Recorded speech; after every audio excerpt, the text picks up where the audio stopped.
Welcome back to True Soul Stories. If you're here for part 3, you absolute legends, drop a comment right now and tell me where you're watching from. Are you Team Rachel?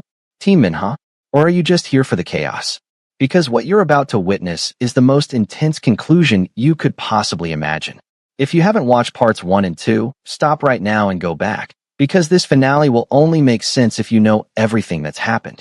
And trust me, you don't want to miss a single second of how this ends. Hit that subscribe button and turn on notifications because after this, nothing will ever be the same. The bullet shattered the window behind Rachel's head, missing her by inches. She dropped to the floor of her apartment, her heart hammering so hard she thought it might burst from her chest. Glass rained down around her as 2 more shots followed, systematic, calculated, meant to terrorize more than kill. At least for now. This was the 3rd attempt on her life in as many days. Saying okay wasn't just threatening anymore. He was hunting. Rachel crawled toward her phone, keeping low, her hands shaking as she dialed Director Kong. He answered on the first ring. "I'm 2 minutes away," he said before she could speak. "Stay down, stay away from the windows. My team is already moving into position." "He's escalating." Rachel gasped, her voice tight with adrenaline. "The first time was a car that tried to run me down. Yesterday someone poisoned my coffee at the cafe. Now this. He's not playing games anymore. Calm. He wants me dead. I know. Which is why we're moving up the timeline. We can't wait any longer." Rachel closed her eyes, tried to steady her breathing. It had been 2 weeks since she'd made the decision to go after Seng-ok. 2 weeks of planning, gathering intelligence, coordinating with Kang's people and what remained of Minha's loyal associates. 2 weeks of visiting Minha in detention and lying to his face about how safe she was, because she couldn't bear to see the helpless fear in his eyes knowing he couldn't protect her. 2 weeks of becoming someone she barely recognized. The sound of footsteps in the hallway made her tense. Were they Kang's people or Seng-ok's? She grabbed the knife she'd started keeping under the couch, a pathetic weapon against guns, but better than nothing. The door burst open, and Rachel nearly screamed before she recognized Kang's face, followed by 4 armed officers. "Clear," one of them called after sweeping the apartment. Kong helped Rachel to her feet, his expression grim. "Pack a bag. You can't stay here anymore. We're moving you to a secure location until this is over." "No." Rachel's voice was steadier than she felt. "No more hiding. We've been gathering intel for 2 weeks, and Seng-ok keeps finding me anyway. He has someone on the inside, someone feeding him information. Running won't change that. Rachel, be reasonable." "I am being reasonable. We need to draw him out, and I'm the bait he can't resist."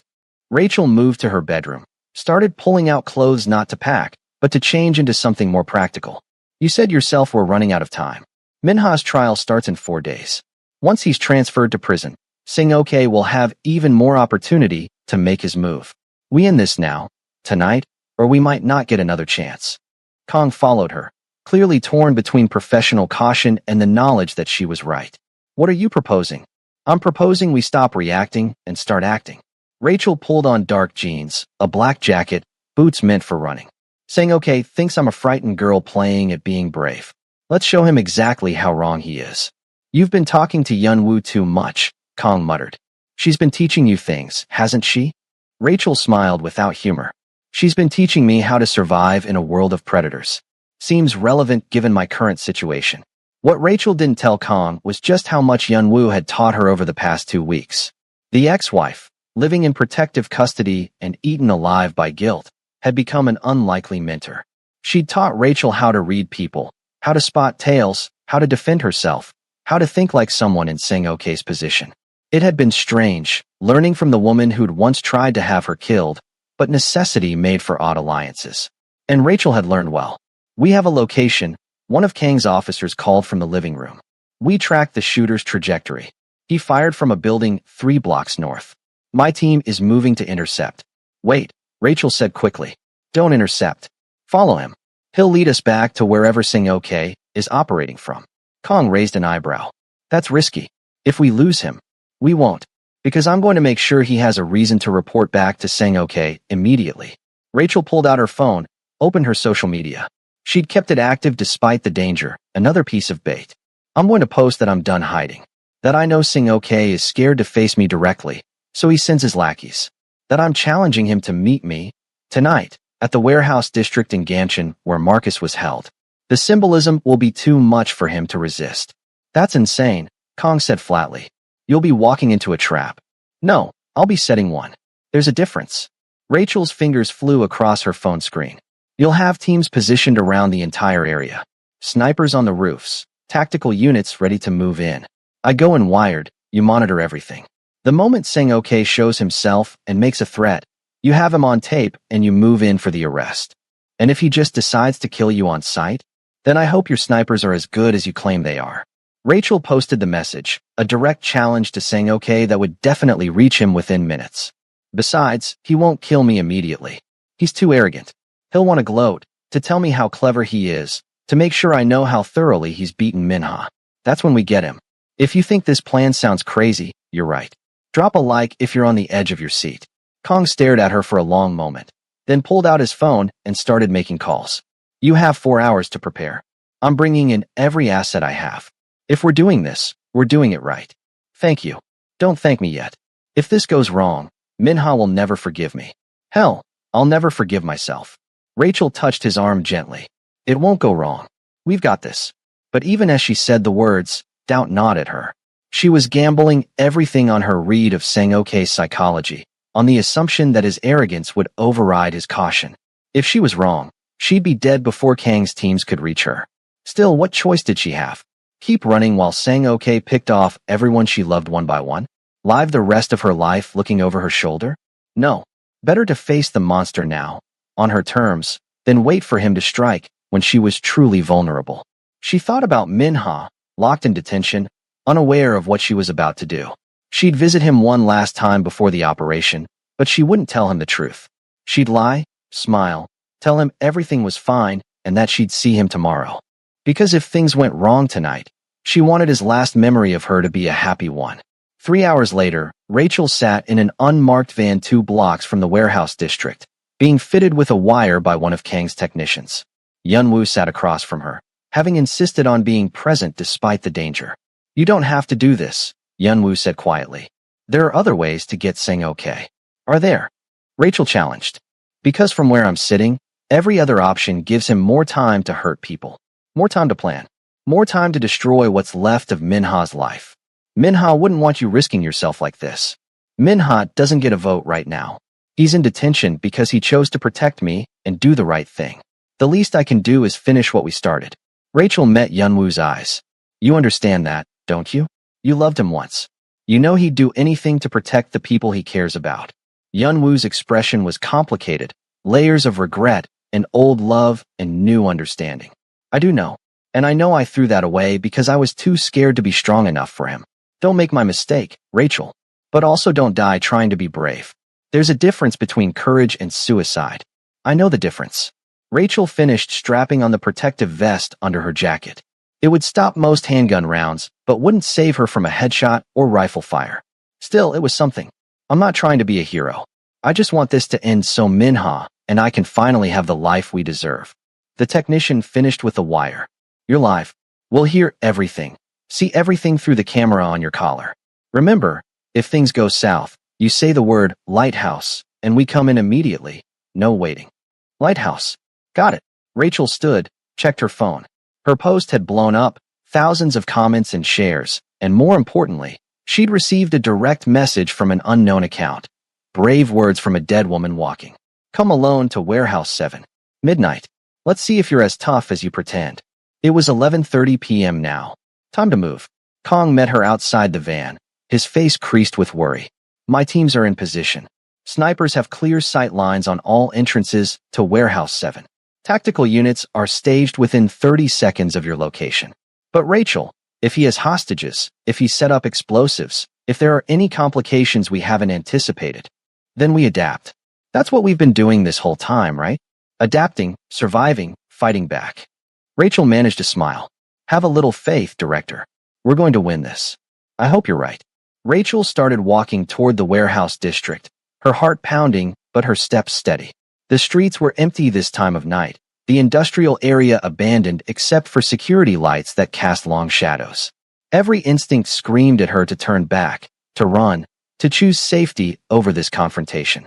But she kept walking, because somewhere in a detention cell, Minha was waiting for her. Because her siblings were safe but traumatized, and they deserved to live without fear. Because people like saying okay only won when good people were too scared to fight back. So she'd fight. Warehouse 7 loomed ahead, a massive structure of corrugated metal and broken windows. The main entrance was open, inviting, obviously a trap. Rachel paused at the threshold, let her eyes adjust to the darkness inside.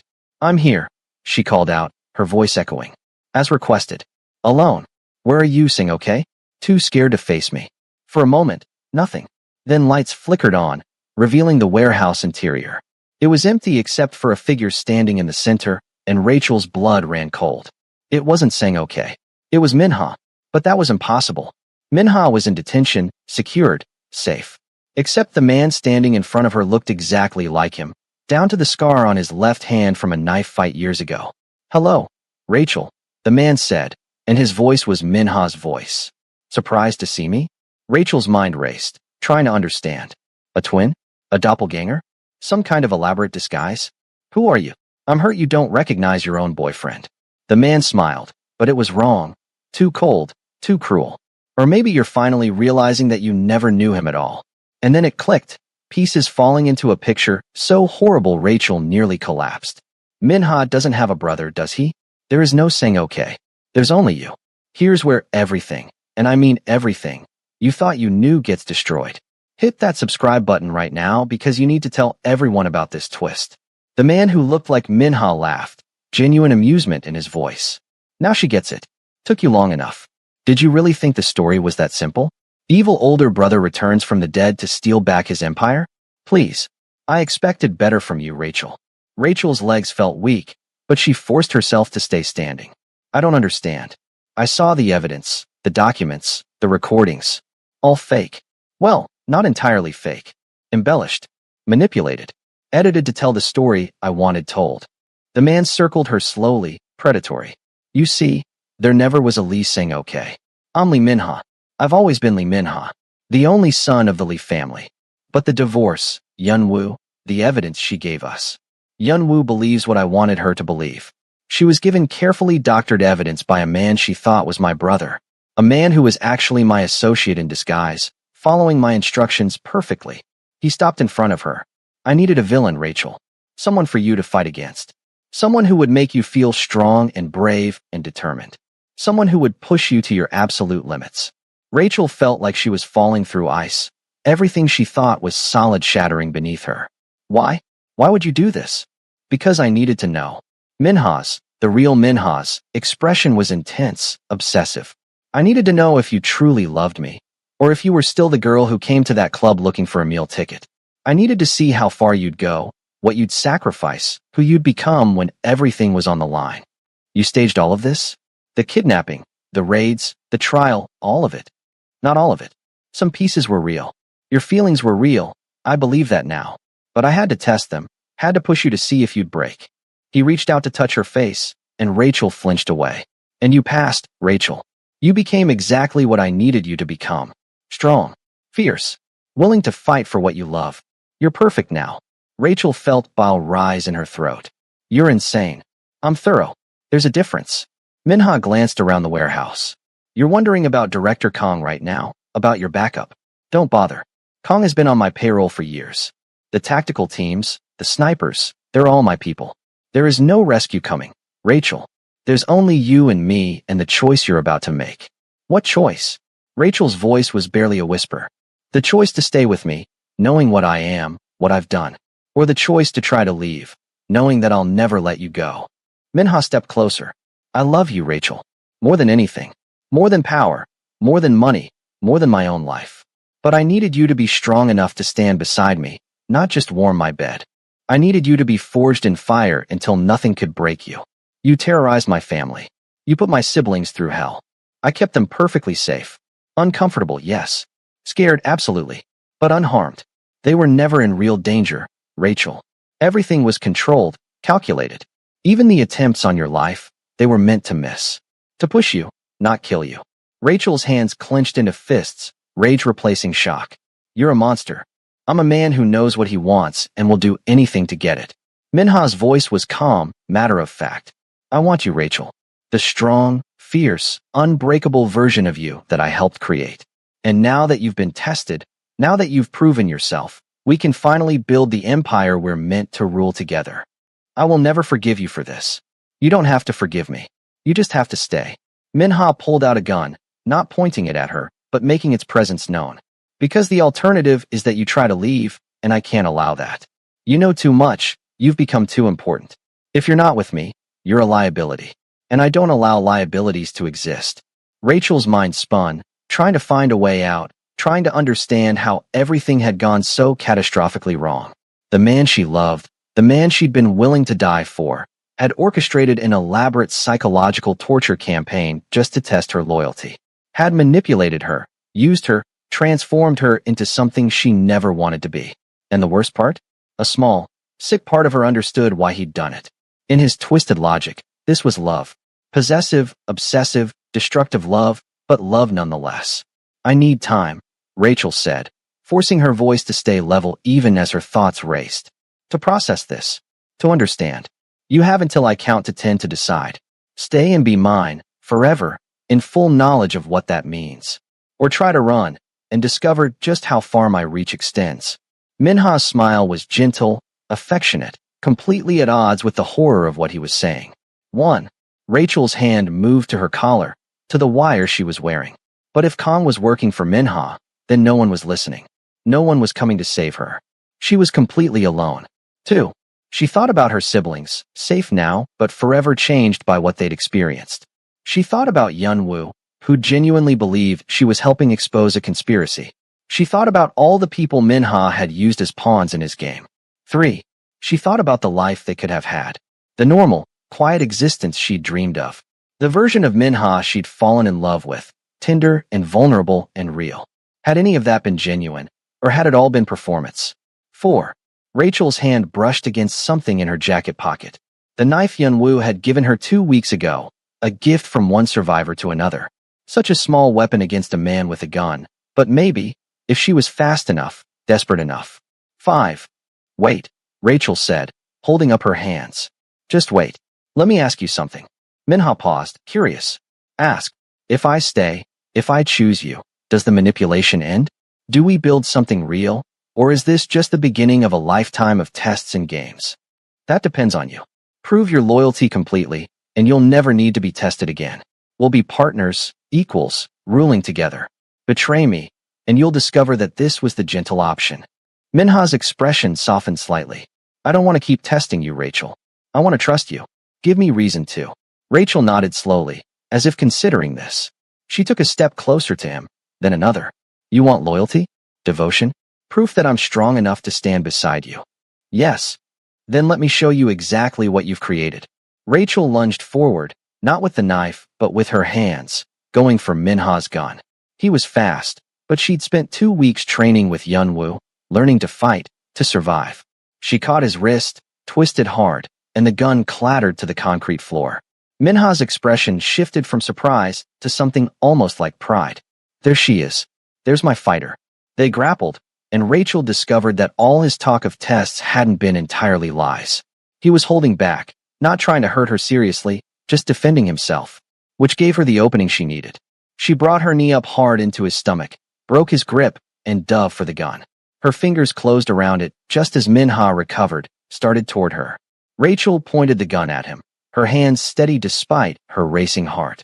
Stop. Don't move. Minha froze, then smiled. You won't shoot me. You love me too much. You're right, I do love you. Or, I love the man I thought you were. Rachel's voice broke slightly. But that man doesn't exist, does he? He never did. You're just a monster wearing his face. Rachel. Shut up. Just shut up and let me think. Rachel kept the gun trained on him while her mind raced through options. She couldn't trust Kong if he was really working for Minha. She couldn't trust anyone who'd been part of this operation. She was completely alone, holding a gun on a man who'd proven he'd do anything to keep her. But wait, something didn't add up. If Minha really had orchestrated everything, if he really controlled all the pieces, why would he corner her here like this? Why reveal the truth at all instead of just continuing the manipulation indefinitely? Unless he was lying now.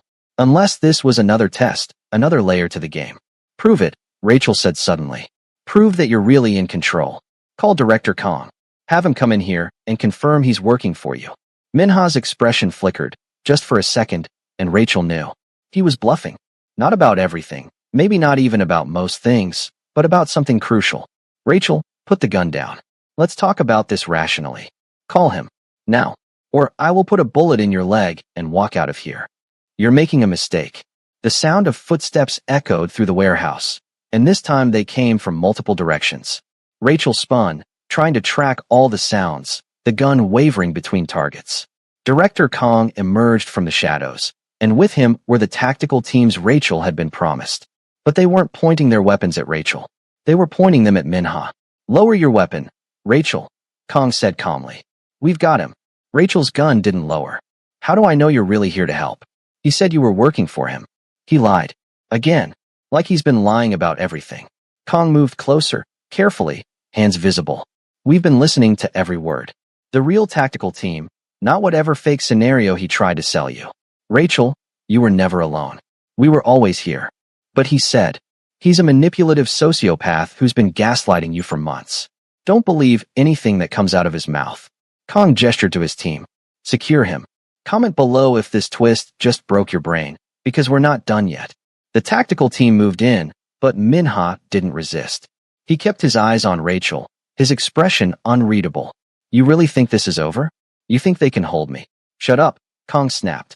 Lee Minha, you're under arrest for conspiracy, kidnapping, fraud, and about 50 other charges we're still compiling.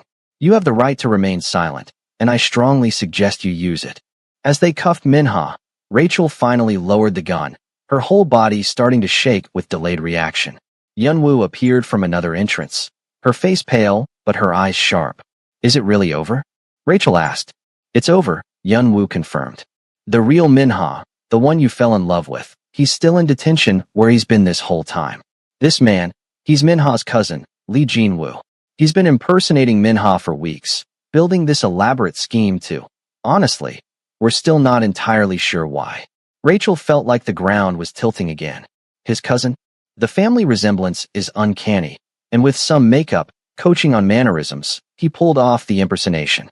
The real Minha has been going crazy in detention, saying something was wrong, that someone was using his identity.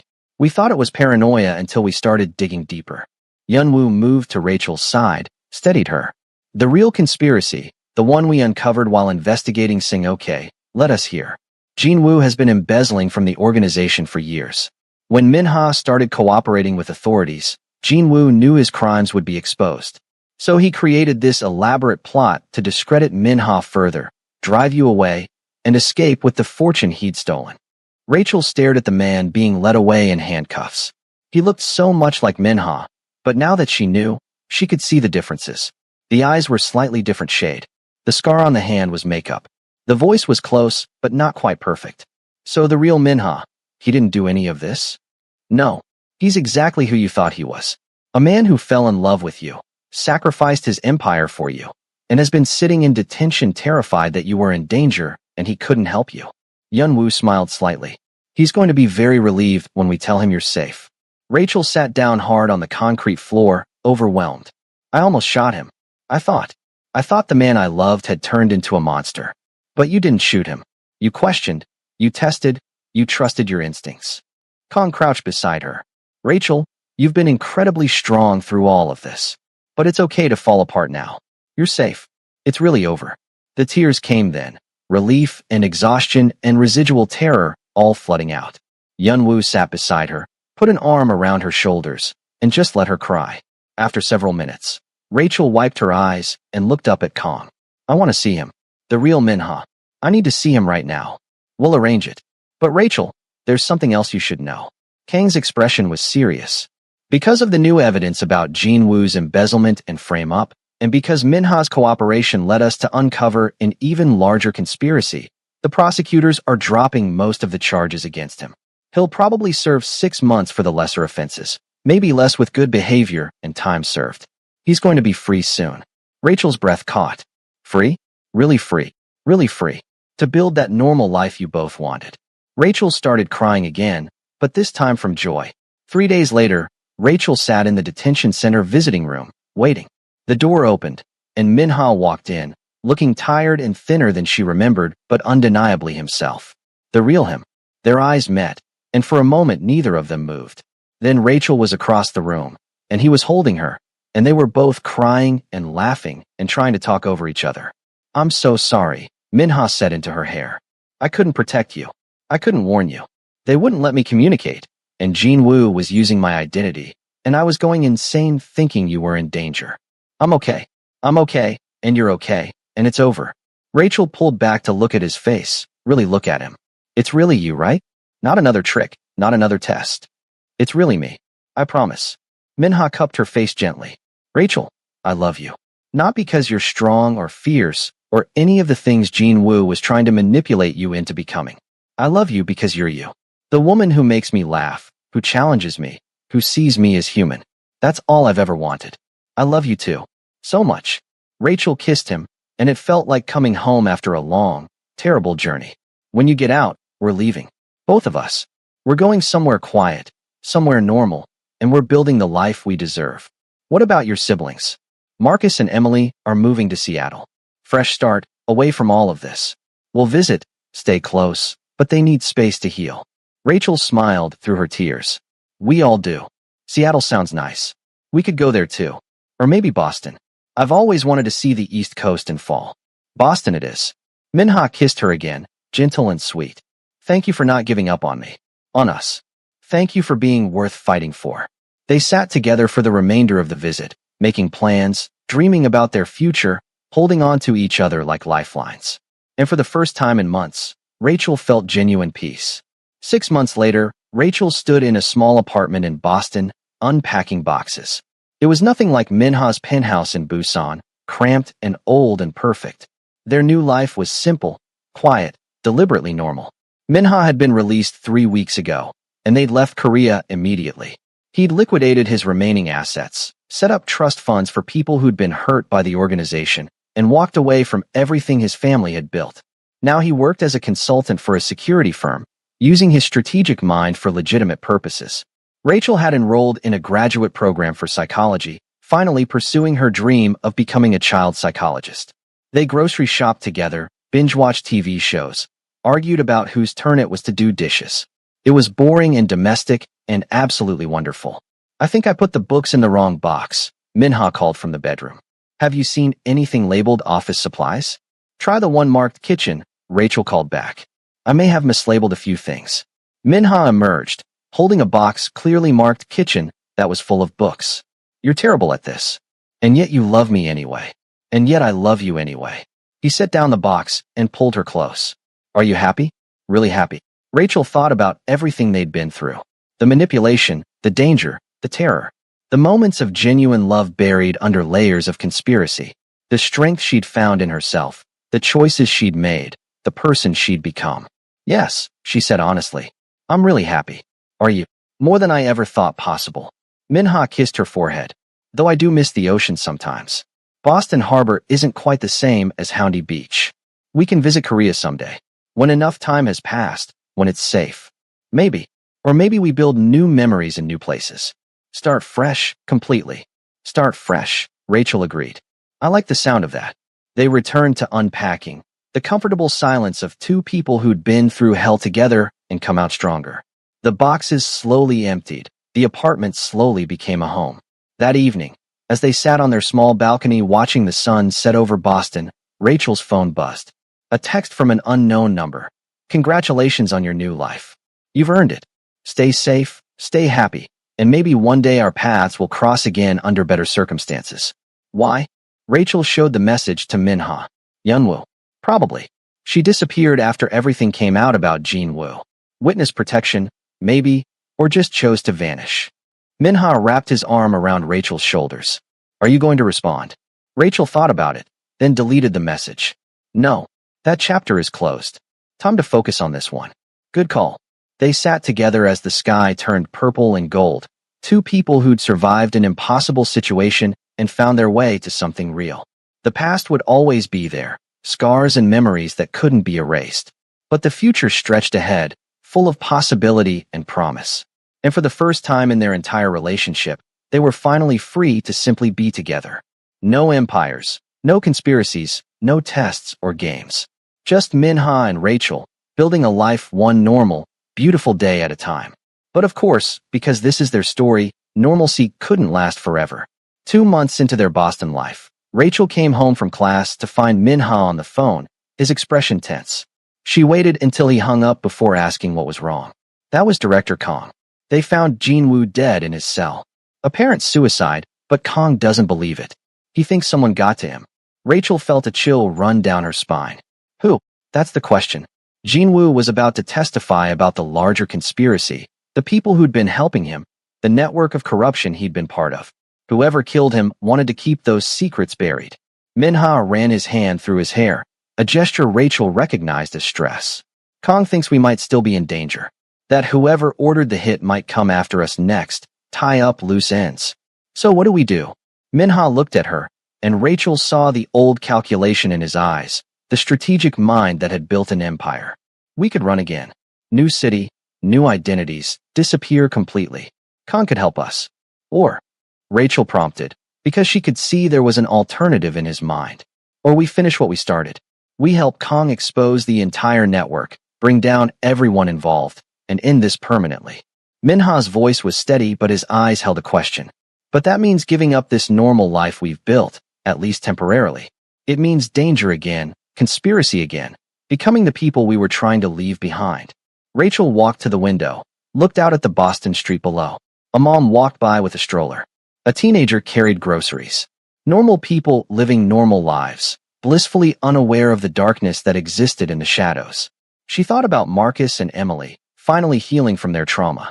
She thought about the life she and Minha had been building, simple and safe, and everything she dreamed of. She thought about all the people who would be hurt if this conspiracy wasn't stopped. All the lives that would be destroyed by the network of corruption that had used Jinwoo, and probably countless others. We finish it, Rachel said finally, turning back to Minha. We end this permanently, no matter what it takes. Because I don't want to spend the rest of my life looking over my shoulder, wondering if today is the day they come for us. Minha smiled, proud and sad at the same time. I was hoping you'd say that. Besides, Rachel added with a slight smile of her own, we're really good at taking down conspiracies. Practice makes perfect, right? Right. Minha pulled her into his arms. But after this, after we really end it, we come back here and we never leave. Deal. Deal. They held each other as the sun set on Boston, two people who'd tried to escape their past only to discover it wasn't finished with them yet. But this time would be different. This time they were together, equal partners, fully honest with each other. This time, they'd win. And then, finally, they'd get the peace they'd earned. 1 year later, the network was exposed. Dozens of arrests, from low-level operatives to high-ranking officials in multiple countries. The conspiracy that had used Jinwoo reached further than anyone had imagined, touching governments, corporations, criminal organizations across Asia and beyond. Minha and Rachel's testimony was crucial. They spent months working with international investigators, providing evidence, connecting dots. It was exhausting and dangerous and nothing like the normal life they wanted. But when it was finally over, when the last arrest was made and the last testimony given, they returned to Boston. To their small apartment, their regular jobs, their beautifully boring routine. Marcus visited from Seattle, brought Emily with him. They were healing, slowly but surely. Emily was even dating someone, a fellow student who made her laugh. Marcus had started a nonprofit helping victims of kidnapping and trauma. They'd all transformed their pain into something meaningful. Yunwoo sent a postcard from somewhere in Europe, just a brief note. Living my own normal life now. Thank you for showing me it was possible. Stay happy.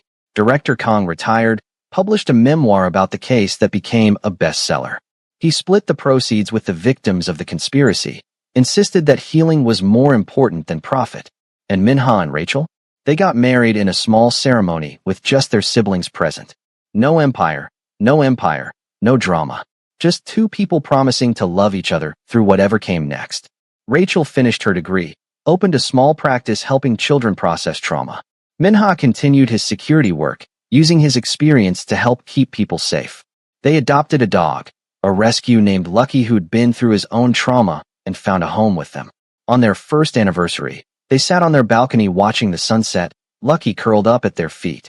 Do you miss it? Rachel asked. The power, the empire, the life you had. Minha considered the question seriously. Sometimes I miss feeling important, feeling like I controlled everything. But then I remember that control was an illusion, and everything I controlled owned me right back. He squeezed her hand. This is better. Smaller, quieter, but real. No regrets. Only that I didn't find you sooner. That we wasted time on tests and games when we could have just been together. Minha kissed her softly. But we got here eventually. That's what matters. Yeah, Rachel agreed, leaning into him. We got here. They sat together as the sky turned colors, as their dog snored softly, as life moved forward in its beautiful, ordinary way. And if sometimes Rachel woke from nightmares about warehouses and gunshots, Minha was there to hold her until the fear passed. And if sometimes Minha struggled with the weight of his past, Rachel was there to remind him who he'd become. They healed together, grew together, built something lasting and real together. It wasn't the life either of them had imagined when they'd met in that Seoul nightclub all those years ago. It was better, because it was theirs. Completely, honestly, permanently theirs. And no conspiracy, no danger, no test or manipulation could ever take that away. If you made it to the end of this 3-part journey, thank you for being here. Drop a comment telling me what you thought. What surprised you? What part had you most stressed? Hit that like button if you love this story, and subscribe to True Soul Stories for more intense romantic dramas that'll keep you up at night. This is Rachel and Minha's story. They survived everything life threw at them and found their way to happiness. Against all odds, through every obstacle, they made it. And sometimes, that's the greatest victory of all. Thank you for watching.